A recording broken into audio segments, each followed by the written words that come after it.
Oh yeah!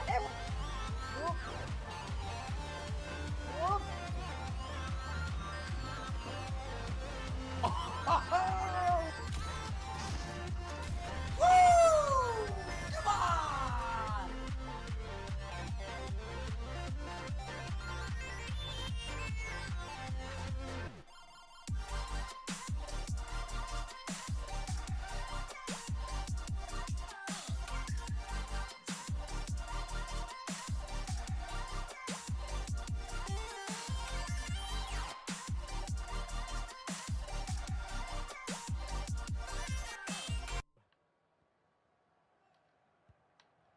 Walker now.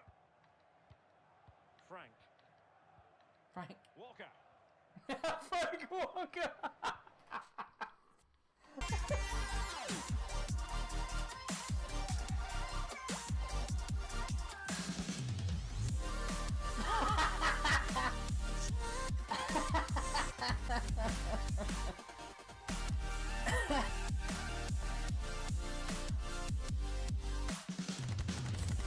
Come on, number one, baby. Let's go. Woo. Turn it up. My guy. Give it a serious. My guy's all about cardio. Save me from the hackers. Everywhere I go, there's a hacker. Everywhere I go, there's a hacker. Save me from the hackers. Please save me. Please save me. Please save me. Please save me. Please save me. Please save me. Please save me. Get it! Get it! Get it! Jump in! Yes! Yes! Yes! Yes! Yes! Yes! Why are you jumping the fucking thing? What were you jumping for? I was jumping.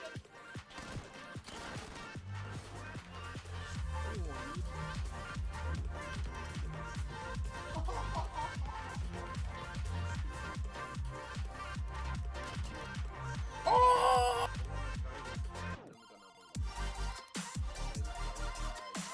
Oh, I'm gonna die! I'm gonna die! I'm gonna die!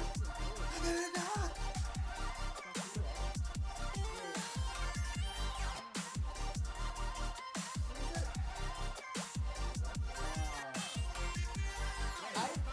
Yes! Go, baby!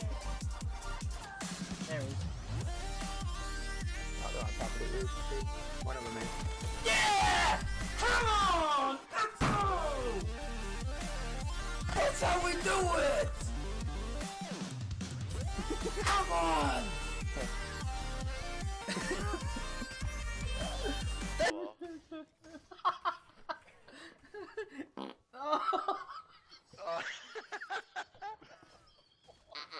Milty had the boy ninja. Oh my goodness, that was. I've got the laugh butts.